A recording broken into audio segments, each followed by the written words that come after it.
here a little bit later on. Thank you everybody for being here this Monday morning. I know it's exactly how you wanted to start your week, with some safety tips. As y'all know, the National Association of Realtors has declared September Realtor Safety Month. And I hope this is not the first time that you're hearing how dangerous your profession is.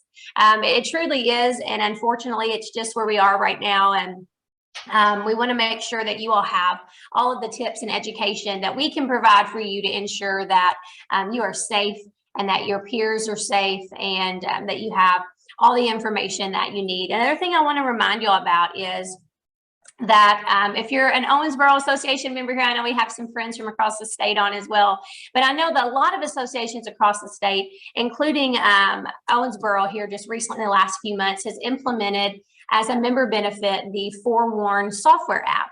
And what it basically does is it allows you to enter cell phone numbers in, not for fun. Don't grab your Sunday school teacher's number or a friend of me or anything like that. But when you get clients and potential clients that contact you, you can put that cell phone number in there and pull up all of their history. Anything that's public record, basically it's going to pull up there. So any criminal history, any bankruptcies, mortgage information, things like that. So you know what you're getting into. And we'll have Emily email those instructions out again for Forewarn on how to download that. But please share that if you haven't already downloaded that. We were talking with Trooper King about that beforehand. But it's just another step, another thing that you can do that's free of charge, that you can just kind of help prepare yourself to as you go about your business. So I want to introduce you all to Master Trooper Corey King, who I have had the pleasure of knowing for many years. He is with the Kentucky State Police, and I'll tell you a little bit about Trooper King. He is a 21-year veteran with Kentucky State Police. So I think it's safe to say the man has seen some things. He has been patrolled in McLean County, Ohio County, Davis counties. He has served as a field training officer, defensive tactics instructor, collision reconstructionist, as a child passenger, and a child passenger restraint technician. He's been the public affairs officer since 2009, and we're just so excited to have him here. You've probably seen him on the news a lot, unfortunately. He ends up on the news when things happen, and probably at your child or grandchild's school, and you see him out and about in the community as well. I do want to remind you all, if you will please make sure that you are muted. So that way we can just take a listen to Trooper King. And if anyone has questions, you can throw them in the chat, and we will have the opportunity for questions after as well. So Trooper King, it's all yours. God, what an honor. Thanks, Jacqueline. I appreciate it.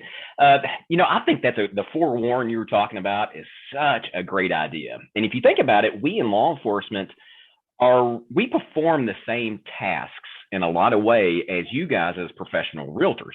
We're still going to a variety of home visitations, essentially.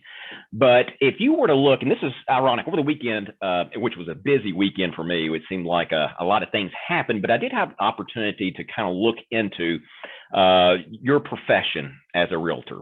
And it was kind of shocking to me. I don't know if any of your realtors know this or not, but the majority of assaults involving realtors occur in the rural areas and not the cities. I would have thought of it the other way around, but that would make sense in the way of most people who prey on a professional realtor very well may want to do a personal type crime, whether it be some type of sexual assault, or monetary reasons. They want to steal your money, possessions, jewelry, whatever it may be. But that kind of shocked me a little bit, but it makes sense you would want to be in the rural areas because you have less witnesses and you can get away a lot easier through back roads or however. So that was kind of shocking to me, but I asked myself this question. I said, what would I want my loved one to know if they were a realtor? And what would I really want them to take away from today? Now listen, I have some really good videos, and I have a great PowerPoint on how to protect yourself and all that. I'm not even about to try it on Zoom. I will mess it up. I'm sorry. I'm from Graves County originally, and you know how tech savvy we are there. So either way, we're not going to try that, but I tell you, everything that I'm talking about, I have I can exemplify a lot of those points by showing you through video. So the main thing is, although we perform the same tasks, they are different in the way we carry out our mission. think about this for a moment. You guys as realtor, you have it very well established in your mindset of what can go right. And what I mean by that is you are professionals in the way of making that sell, the act of persuasion, being able to sell something to a client and do it really well. But in my line of work, we're trained right the opposite. We're trained what can go wrong. And that's where the mindsets change. And that's why I'm here today, is to speak about the things that can go wrong, and the things by looking up some of the research. I had my Intel analyst, he looked up a lot of different ways of assault with the realtors. And I'm going to kind of talk about a little bit of what maybe perhaps you can do for best practices so this does not happen to you. Personal crimes takes three things: the opportunity, the ability, and the desire. Those three things right there. All three you can check off. It meets the person you're meeting up with at a house, whether it's secluded or not. Those three things and those elements are there. The most important, I would say, is the pre-trip event before you go to meet this client. If you know this person, great.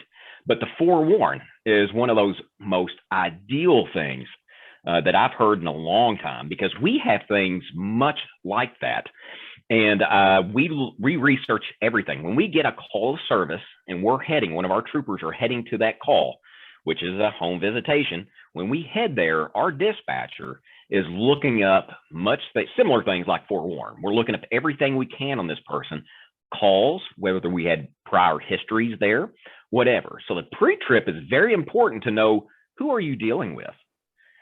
And we have seen through the years, I don't know if social media has changed in the way criminals do their behaviors, but it almost seems like they brag now on criminal behavior, or it's almost like somewhat of a narcissistic way of showing themselves. And a lot of our crimes are solved through social media, sadly enough.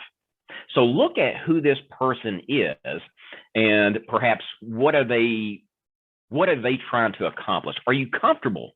Are you comfortable with meeting this person of what you see? Google is truly your friend when it comes down to that. So yeah, know the clients beforehand. Ask somebody. If you're unsure, have somebody. Jacqueline and I were talking beforehand. Is it okay to bring your husband or wife with you? I think it's a great idea, because we can't respond to certain type calls without backup. And that's for a good reason. And although it could be in the heat of the moment and it's a domestic going on, if I'm way closer than my next backup officer, then the case, I'm going to go ahead and go on in. But again, our missions are different. We got to keep that in mind of how that is. Obviously, when you get to the pre-trip, is your cell phone fully charged? Do you notify someone? What kind of dispatch system do you have? See, I think that's important. If this is a new client, let your backup, whoever that may be, know, I'm heading to this location, meeting this client at this time. And at that point, at least there's a recorded complaint of this, of what's occurring. So when you have that, at least someone knows. Be nice if somebody's with you, but let's just say that that's not the case. Do you know this location? Are you selling this location? So do you know the ins and outs of all your exits to this house, as well as who is around, or where should you go? Because I'll tell you this, when we go to domestics, let's just assume that it's a heated call and we know someone's violent. There very well could be guns or something involved. The way we approach these homes is we don't just pull up in the driveway and bebop up to the front door. That's not what we do. In fact, what will happen is we will go down the road, we will stop. There's been many a times when I worked the road that I would go to the neighboring road, park, shut all my lights off, and I'll walk through the backyard, because being ambushed could truly happen. And that's probably one of my greatest fears, is being ambushed by somebody expecting you to come. So is your client already there and anticipating how you're going to pull in there and bebop up to the front door? just be aware of that, because someone who is wanting to do you harm has planned this out. I promise you. So that is, same goes with people who wants to do law enforcement harm. And believe me, there's a lot of them. And we see the threats all the time on this. So you go to this house. If you perceive a threat at any at all, please leave. Don't even stop. It's not worth it. Maybe perhaps say something else come up, whatever it may be. Okay, you guys are good at coming up with that, I'm sure. But when you pull into the driveway on arrival, I would recommend pulling your vehicle back from the house, not pull up to the front door, essentially trapping yourself in. Pull back down the driveway, even halfway down. And the reason is, if something goes wrong and the only thing you can do is dial 911 without giving an address or anything, we're coming to you. Not always is the geo-tracking accurate, but it'll get me in the right area. And if I'm looking for an address to say 10851, and I'm stopping at every mailbox looking to see, I'm getting closer or closer, that is time that you're having to fight for your life, and I'm not there to help you. So if all you can do is hit 911, drop the phone, we know about where you're at, and I go to that area, the first thing I'm going to do is look for things that's out of place. And a car that is not up close to the house tells me you're not affiliated with that residence. So you're probably not living there. And something that's out of place would be a vehicle that sits closer to the road or away from the house. And that's exactly where I'll go first before I validate what address I'm at. So that is one safety advice for you guys to know. Just simply where to park makes a huge difference in our response time. So knowing that in itself. Secondly, when you get out of the vehicle, make sure your door is locked and your windows are up so no one can get inside your vehicle as you're inside showing the house. Let's face it, realtors, you all look really amazing on billboard. Well, Jacqueline and I were talking about how that is essentially a form of branding. And that's the same way we do with this agency. We do so much with branding our logos and who we are. And essentially the whole gist is that we all look the same regardless. And you guys do a really good job of branding you individually. And so what are you trying to portray to someone? Are you, you got all this bling, all the jewelry, all the things on your billboard, you looking beautiful. That in itself could very well attract the psychos. Okay, let's talk about the ones that will stalk you essentially. But aside from the beauty aspect, what else are you saying? Are you saying that you're pretty wealthy? You have a nice car, you have really expensive, nice jewelry. So odds are you probably have some cash with you too. So in that element, that is that very well could be a recipe for disaster for the wrong person. So I think that in itself, locking your doors to make sure no one gets in there to essentially rob you as you come back to leave the house. We have seen that, and I'm saying that for a good reason. Your ignition keys. Let's just say, I don't know, some people have the key fobs or whatever, but if you will notice what we do in law enforcement, next time you take notice of police, notice, like, for example, I got my key right here in my belt, okay? That is for a reason for that. When you are in a fight or flight situation, let's assume you're fighting for your life. The thing would be is once your heart rate gets over 120 beats per minute, you start to lose dexterity. You start to lose your hand and eye coordination. That means a lot when it comes down to fighting. And if you are able to know where your key is at all times, and that's what we do. If I'm at a convenience store drinking coffee or whatever, and then somebody comes in blazing with a gun, and they take off and I need to go after them, I don't have to search for my key. I know exactly where it's at. It's right there. I can get it, go right to the car with it, and I'm up and running. Same goes with the way muscle memory is trained. We are trained so well on how to get this gun out really quick without even thinking about it. It's muscle memory because you lose everything else. So prepare yourself for those events. Keep the key either in your same pocket, keep your cell phone in the same pocket, know where it's all at. Muscle memory, that's what you'll need, because I promise you, if this person starts to attack, your heart rate is going to go out the roof. And that's where you're going to find out that it's even hard to pick your nose at that point. So your hand dexterity starts to go away from that point. So approaching the house. Okay, so I assume that maybe perhaps you meet someone in the front. Are you comfortable with them? If you are, even if you're not, if it's new, use some reverse psychology. That is something that I would also recommend. Come out of your vehicle with your phone to your head and tell somebody, I just got out this house. You can meet me here and I'll give it to you. And then hang up. Okay, it makes them think psychologically, okay, someone's coming to meet you because you're going to give them something.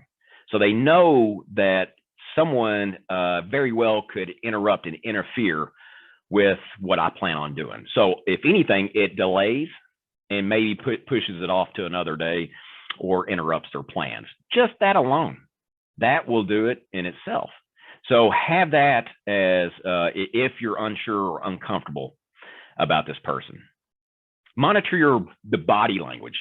We have studied this intently on a lot of fights involving police, and I could show you video after video of what the things to look for. It's the pre-attack indicators. It's certain things that you can look for of what they're doing. And the one would be the hands. These things right here is what's going to kill you. These are what will assault you or hurt you or take you. Hands.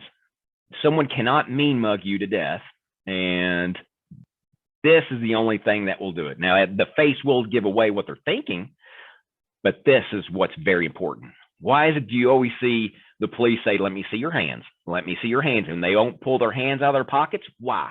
There's a reason for that. That's what's going to hurt me or kill me. So I can promise you, if you don't get tased, you're going to be taken to the ground if you don't pull your hands out. And if you pull something out with your hands, it better be a Snicker bar or something like that, because bad things will happen to you, right? So that's why it's vital and very important to look at these. So your hands, clenching the fists. That is something that we see a lot. Somebody who blades, they bow up and they got their hands down and they're clenching their fists. Why would you clench your fist in that moment? You're making a hard object to go against the side of the head. We watch for mannerisms like that. Of course, we will stay back. You want to stay back at least 6 feet. And the reason is because it's so much harder for them to plant a good hit on you if you're back further. So personal space means so much more than just personal space. Stretching the hands. Video after video shows people who get ready to attack police on traffic stops. You'll see them stretch their hands. I don't know. I don't think it's intentional. I think they have this plan in their head. They know what they're going to carry out, and their body automatically gets ready for it by stretching every time. Stretching the hands, clenching the fists, and popping the knuckles. Crazy enough, popping the knuckles is one of those pre-attack indicators to look for. Doesn't mean that they will. I pop my knuckles all the time. So just saying that it's one of those things that kind of, if you're unsure, you're seeing them blade themselves, their lower body, what are they doing? Like clenching, let's say like what's called leg loading. If they're starting to get down a little bit, it's just fraction. If they're loading their legs, they're putting all that weight, lowering their center of gravity, loading their legs. And at that point, why? Why are they going to load their legs? If you look at animals, deer, for example, deer's on the road and you see a car coming, all of a sudden they get scared. What do? They drop down and jump off and take off. Every animal does that, and it's no different with humans too. You'll see them drop down, they'll take one leg back, and all it's going to do is preload that leg. And if they got that fist clenched, they're getting ready to plant you. That is one of those things to look for. So fists clenched, lowering their center of gravity, maybe perhaps blading their body, loading that back leg. Look for all those. Almost every example we have on video of assaults involving police do the exact same thing every time. So those are things to look out for you. The 1,000-yard stare. You know what I'm talking about. We get it all the time. Doesn't mean they're going to hurt us, but they don't like us. Okay. And the craziest thing is, and my friends will tell me all the time, I could go to any football game dressed in this uniform, stand out there somewhere, and you're going to have that person walk by and not necessarily mean mug you, but they're going to look at you and stare at you the whole time because they don't like what you stand for. I understand that. Okay. There's people that just don't like the police. Fine. But it's funny. My friends say, you're like the nicest guy ever, and you'd never hurt anybody, and yet you get mean mugged, and it's like, I don't know, but they do. They'll stare at you. And here's what we do. We time and time again, whether it be the state fair or whatever, you'll always have that person. You'll see them come walking by every so often, giving you that 1,000-yard stare. And they have an issue, but what are they planning? They keep coming by every so often. So what we do is we take it to them. I'll go move my position and then catch them looking at my buddies, and I come beside them. I say, hey, how's it going? I go ahead and make that contact. I just threw them off of whatever it is that they were planning, if they were planning anything at all. Just that contact alone and being different changes everything.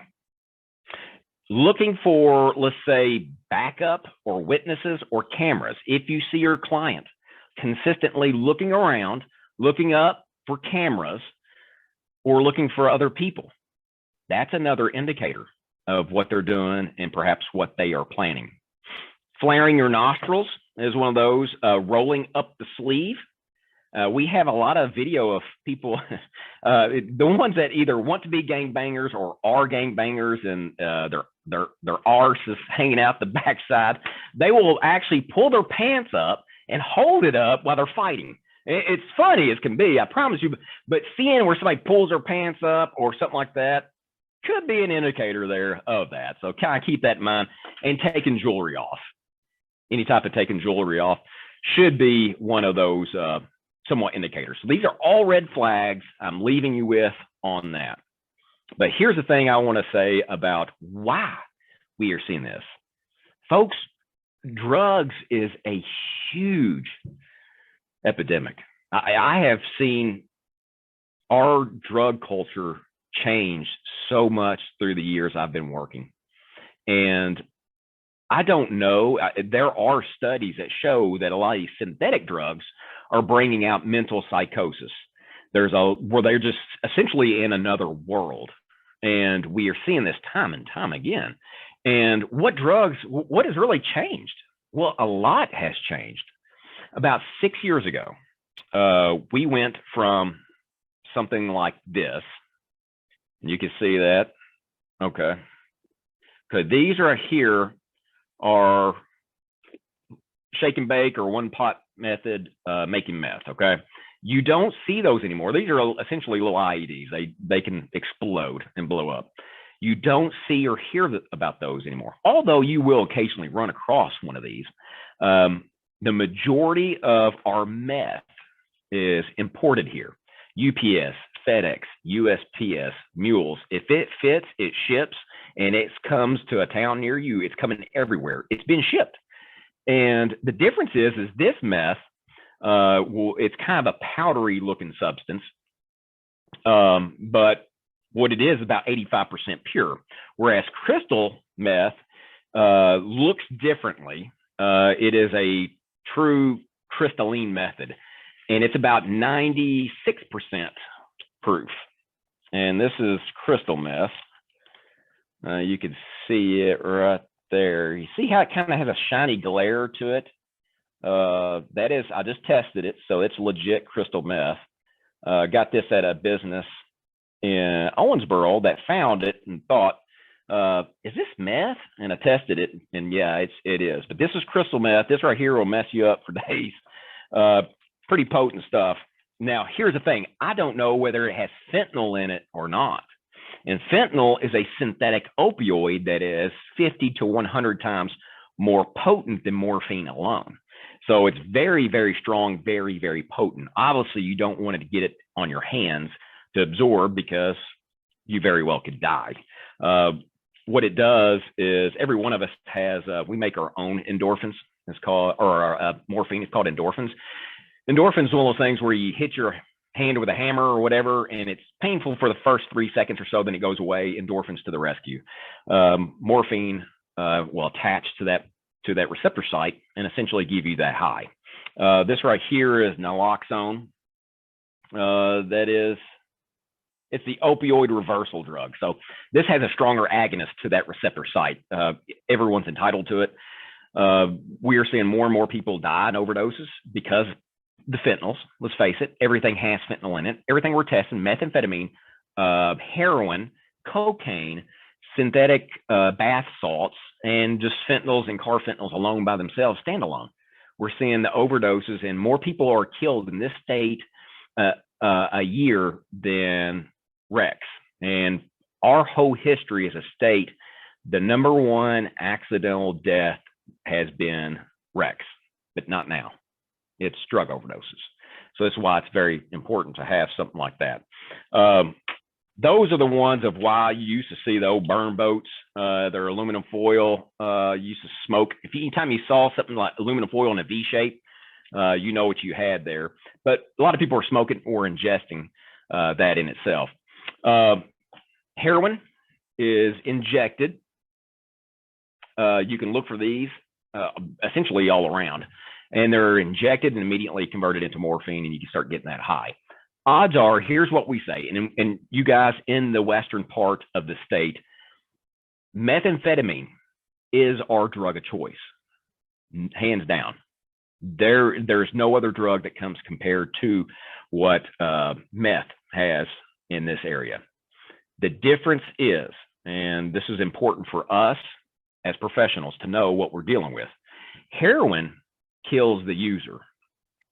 Methamphetamine kills everyone else because of the bizarre behaviors that come along with it. Most generally, everything we see on the news cycle that involves violence and just bizarre, crazy stuff, you can bet it's methamphetamine. Meth is one of those, and I tell that to our friends out in Eastern Kentucky that talk about the heroin epidemic and all that. I always tell them, I said, I see your heroin and I raise you methamphetamine, because no community can survive off that. Everything that I know good and what you know good in life, a meth addict will change and easily trade it for their next high. And it's that cycle that goes back and forth over and over again. And that's where, unfortunately, you guys are coming in contact with on a regular basis. There's people that will blow your mind that we know that are regular users of meth, that are professionals that you probably deal with on a regular basis and have no clue. I wouldn't. Some of the people I know that we just haven't caught, but we know they're buying from our people, will blow your mind. It really will. So just be aware of how sometimes these drugs will bring out mental psychosis in a large way, and they very well could attack you because they see you as something completely different. And that's what we have to do too. Some of the other little drugs I want to show you to kind of be mindful of is a lot of these drugs can be hidden. They can be hidden in ways that we're finding a big comeback on stash containers. Okay, you see that's just water. Okay, but it's water at the bottom, water at the top, but it's hollow in the inside. And we're seeing a lot of this stuff being hidden in stash containers like that. Pringles, not my favorite. I'm a salt and vinegar kind of guy, but it's got, so, you know, all kinds, but it's really Pringles in here. Really Pringles in here. Boys' locker room, it's real Speed Stick. Okay, there's Speed Stick in there, but at the bottom it's hollow. And so we found where you can put steroids and stuff in the boys' locker rooms where we found that. And girls, I mean, it's endless. It's endless. This is why when you see the police do a search warrant at a house, I mean, really, we have to bring food trucks out there because we're there for a long time. And we have to go through all this stuff. And we're finding stash containers nonstop. The new form of smoking weed is no longer what probably our generation might have remembered. the rolling the zigzag papers and all that. When was the last time you saw rolling papers? But I promise you, they're smoking a whole lot of weed these days. It's changed, and it's in the form of dab oil. 710 dab oil. You see, okay, so 710 is the birthday of this new form of smoking weed, dab oil, and also known as butane hash oil, butter, honey butter. Either way, it is 9 times potent than a regular rolled joint. And you'll see it oftentimes in little pods like this. And these are medical grade silicone. And you'll have these little pods that will keep this waxy substance in there. Now, again, a regular rolled marijuana joint is around, let's say 10%. It's anywhere between 7 to 11% THC. THC is a molecule responsible for getting you high. It has the equal amounts of cannabidiol in there, which is the good part to marijuana. It's known as the antipsychotic agent of marijuana. So this stuff has no cannabidiol in it, and it's about 90% THC. There is a new study. There is a correlation between the higher levels of THC, lower levels of cannabidiol, with much higher levels of mental psychosis that brings out this animal within some of these people. Look for a little dab sticks, darts. That's how you get it out, and you're smoking it through an e-cigarette. You're smoking it through an e-cigarette. The days of smoking a regular joint is over. We seldom see that. But a lot of you kids, you know what Sizzurp is? Jacqueline, do you know what Sizzurp is? This is a 90s drink. Hey, Phil, you know I know what Sizzurp is. Well, Sizzurp is coming back in a big way, okay? So Sizzurp is a euphoric drink that gives a purple hue to it, okay? Gives a purple color to it. It is known on the street as purple color, but Sizzurp is a cough syrup drink. And here's what it is. You'll see a lot of kids, they will double cup. They'll put 2 cups. Now, Marathon is not sponsoring this, by the way. It's just that's the only convenience store that let me walk out with 2 cups. But this is what they'll drink like this in big styrofoam cups. They'll use original Sprite soda, or it could be Arizona tea. We're seeing that. And you flavor it with either Skittles or Jolly Ranchers. And you put that in there with the opioid, the cough syrup, which is promethazine, which is an antihistamine in there. And then you have the opioid cough syrup, which is an antitussive. Okay, so all those together, they make a nice little drink, kind of gets you woozy. Okay, we have seen odd behaviors with this, especially when they're mixing it with dab oil or some other type of synthetic that they may smoke, synthetic THCs, whatever. They double cup because they mix it like that. Okay, so that's why they double cup. So that's very popular. If your child or somebody has a blowtorch and they're not soldering things in their room, that's a good key indicator that there's something more to it, especially if they have some odd behaviors. Blowtorches is the way you heat up the dab oil. It's got to get really hot. Same goes with the e-cigarette. The orifice in here is much hotter than a regular orifice. They very well could smoke it in something like this. So if you see the old devil horns in your kid's room, then you know, probably need to inquire a little bit more. This is very obvious, Jacqueline. This is something very bizarre. So this come out of Union County. I don't think they're serving on your ERT. I don't think that's a response mask. No, this is not a certified mask. But you know, somebody gets high in the room with that. So just knowing the drugs itself, how the drugs have evolved and changed so much, is causing so much of a change in our society and the way we're dealing with people. A good friend of mine, he's an evangelist priest. He falls underneath the Pope. He's a public speaker. He goes around, very, very solid guy. And I asked him, I said, man, what are we seeing here?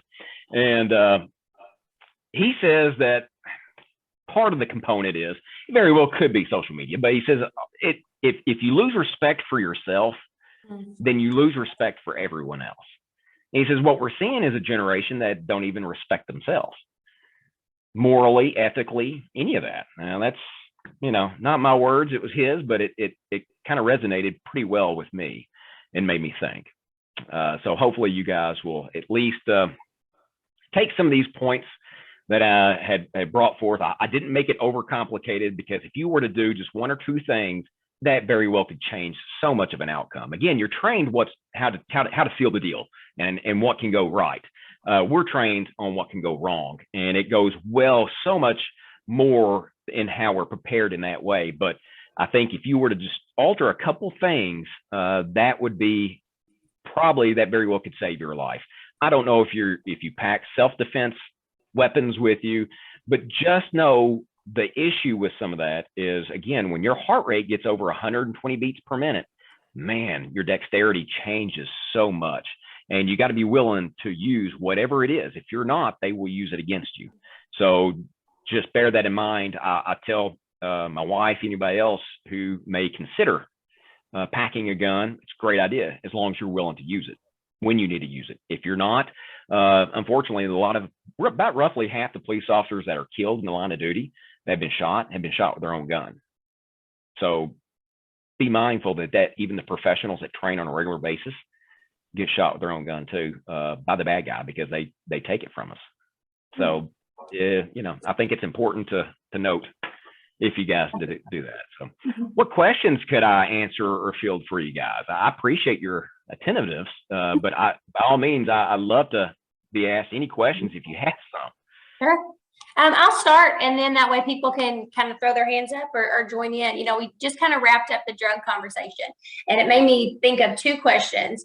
They're kind of the same question, but two different categories. So let's say we have a realtor member who is on a listing appointment, right? They're walking through a home, or they're showing a home, or any other reason why they would be on the property.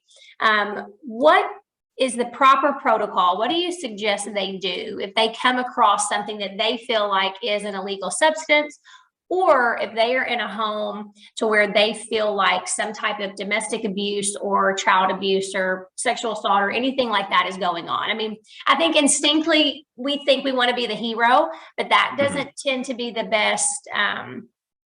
That's not always the best thing to do. So if you could give them some tips, like if they see some things, maybe what their you know, protocol should be after that. You know, you hear the saying, see something, say something. And I know that there's probably the most people that when we investigate something and then there's some truth behind it and validity, I always hear people say, you know, I almost didn't report it because I was afraid someone would, I'd get in the mix of it. I'd be in the middle of it. And they wouldn't believe me. And you hear that a lot. But here's the thing, and I show a video of this about how there's, especially professionals like realtors and people who go into homes every single day are actually seeing way more than what they actually really do cognitively process.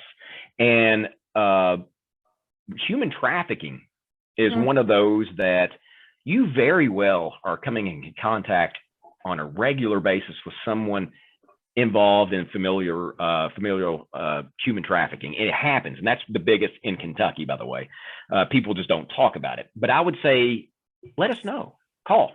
If you suspect something, it's okay. We have the human trafficking hotline that will keep you anonymous, and you will be out of it. It's incumbent upon us to follow up on that, and then decide from that point whether it fits or not. So you won't be tied up in that. If you were to see something that may be drug related, you can call our 800, or you can download our text mobile app where you can send, it goes to a third party. They clean your information out so we don't see it, and it comes to us and we have that tip. So it does leave you out of it, but very well you could save a life in human trafficking, which is, I think, way bigger than what we truly know. But Jacqueline, I think you brought up a good point about doing home showings. And one of those things that we were talking about before this began was, okay, if you do those open houses, I really, really think it'll be wise or good to have a friend or a wife, husband, someone come up there with you, maybe not has to be there the whole time, but especially at closing time. So someone can go through the house to ensure no one came in there and hiding in the closet or whatever to rob you or violate you in some way. Just be mindful that that can happen. It has happened, but man, we're dealing with a whole group of people that you don't know what to anticipate or expect. But here's the thing: the way to defend yourself is to have a good offense. And I think just being proactive in that way, it means everything. People size you up so much, and that's what it's hounded so much into us in law enforcement. Is of all the people that has killed law enforcement officers, they sit in prison for so many years, and then we go and interview them, and we talk to them. We get a lot of good information, interesting information, and there's a consensus amongst all these killers. They size you up. They look at you and decide whether they can take you or not.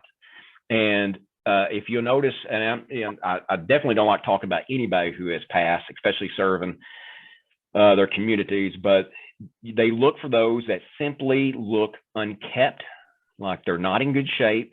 Their uniform looks sloppy. That's what a lot of these killers admitted to, that's what they look for. That's when they decide a victim. Somebody it's I don't know, looks like they're in good shape, well-dressed, everything's tucked in, you look like you're confident, it's usually they'll turn them down. So just knowing your appearance means so much, and that's the first level. So if you look like you're taking precautions and you're doing the right thing, you're on the phone telling somebody, hey, I'll meet you here in a minute, I'll get that to you or whatever, just something that will throw them off in some way will very well could deter a personal crime. Yeah, that's great. Does anybody have any questions that they want to throw out? That means we hit it good, Jacqueline. I think it was. I agree. I think it was. And I haven't heard scissor in about 15 years. So I know it is. I'm not even going to ask if you ever tried it. So there you go. Oh, definitely have not. I'm a goody two shoes. I haven't done any of that, anything. You and me both. I know it. You and me both. Fan of rap music, and I know several songs that talk about it. You're right, and I show those videos in my training. Love it.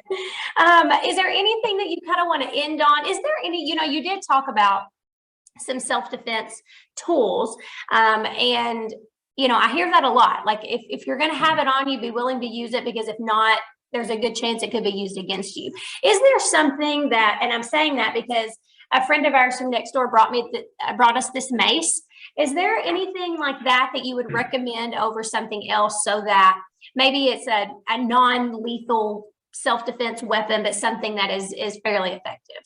Yeah, actually a personal sounding device is one of those. I bought my daughter one. She'll be driving here in about several months, and anything to make a scene. There are far majority of people that want to do you harm, personal harm, do not want a scene at all. Something it pulls out. You can get it on Amazon for like $20. It's a keychain alarm. It's loud as can be. Pull it, and then you think about it. Again, we're talking about not being able to use your hands because you're in that fight or flight mode, right? So something as simple as make an alarm that causes a scene that very well in itself, and it does a lot of times, stop it in its tracks, especially if there's people nearby. Mace itself, I would use caution with it only because, so the mace is oleoresin capsicum. It's the seeds or juices from the seeds, the pepper seed. So it's very potent, but no, it takes some time before it takes effect. Yes, you'll smell it. Your snot will start coming out of your nose and your eyes will start to shut down, but you got some time to fight. And that's what we do in our training is we get sprayed with mace, and then we have to run an obstacle course and fight people in the way of that obstacle course. We can get into that fight for about 10 minutes before we're rendered useless. So know that 10 minutes is a lifetime in a fight, okay? But also it could be used on you, and you can get the residual of it. And we test this in our training. We can have the wind in our face and we spray somebody, that overspray is going to get us too. So now are you really being overly effective with that? I'd use caution with it. Now they do make a personal taser, okay? That's what this is. Why did I get nervous when you pointed it at the camera? Hey, let me tell you, this is the funniest thing. So we go to the range every 3 months. We have to practice. And all our guys, we come out, we put our guns on the table and clean it. Nobody worries about the minute somebody pulls this out, everybody clears the table. It's the funniest thing. But anyway, so yeah, you can buy these for your personal defense, and it is very effective. Now, I can tell you, as somebody who's been shocked with this, what it does is these doors will open up, and you got 2 fishing hooks that fly out of there, okay? And they'll go through heart jackets or whatever, and they get into your skin. And now they put 50,000 volts into your body, rendering it useless, essentially. You'll fall over and you'll lay there. This is on a 5-second delay. And so during that 5 seconds, you have time to do whatever. And that's when we can handcuff somebody or whatever. The civilian model, which is you guys, the civilian model will go for 30 seconds. And the idea is, yeah, and I'm telling you, 5 seconds is all I wanted. After that, I mean, I thought I was going to catch on fire. And but the idea is you pull the trigger, boom, you shoot them, and then you drop this whole taser and run. And that thing's going to sit there and fry them for 30 seconds. And 30 seconds is a lifetime, okay? I can't imagine what that'd be like to be riding lightning for 30 seconds. But this thing is vicious. So it works really good. But also know it's actually a realtor that showed me this, but it's a air gun. It's got the CO2 cartridge, and it looks just like a pistol, and it shoots these pepper balls, and it's pepper ball, and also it's a hard. You can get 2 different kinds. You got a hard ball, like a marble, and it's the size of a marble, and the one is gel filled with pepper. And when you pull the trigger, it punctures the gas, charging it. And I'm telling you, I shot this thing. I would not want to be hit with this thing. It would hurt. It would, if you shot somebody in the head, my God, I can't imagine. It very well could kill you. I don't know, but I shot it in a building and it put a hole in the wall. So that tells you. So it's pretty potent, but it's a less than lethal gun. So knowing those options are there, but again, if you pull it out, you better use it. That sounds like a paintball gun on crack. It is. It really is. So it's vicious. I can't remember the name of it now. I think it's called a Burna, B-E-R-N-A, Burna, or B-U-R-N-A, something like that. But either way, it's really neat. Never seen one before, but I would not want to get hit with it. But if you don't want to use any devices or anything like that, just cause a scene. Do anything you can, kick, scream, yell, do whatever you can. Set the car alarm off, do whatever you can. That in itself is a good deterrent, but fight for your life. Fight for your life. Don't give up easily. Because that's what they want. And you can always hit right through here, called a carotid artery, hit as hard as you can, smack that, and it'll stun them for about 5 seconds or so. But you have to fight as hard as you can for 10 to 15 seconds. When you're away outside of that, your ATP, what helps your muscles really go during this stressed time, will dive down by 45%. So knowing your life depends by the first 15 seconds. Wow. Man. Well, Trooper King, thank you. This was great. Awesome. It really was. Yeah, it was fantastic. I appreciate you being here. And while we were on here, I already have an idea for what I'm going to ask you to do for us next. So I'll get in touch with you on that. That sounds great. I hope to be with you guys in person sometimes. I have crazy videos y'all would love to see, and how we make drugs. We do all that kind of stuff. So yeah, I think we'll have a good time if we were to get together.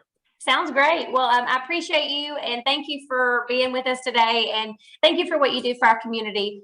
We appreciate you and the work that you do, and we'll see you soon, I'm sure. Well, yeah. It's a true honor to help you guys out. So God bless and be safe out there. Thanks, guys. Thank you all for being here. Thank you.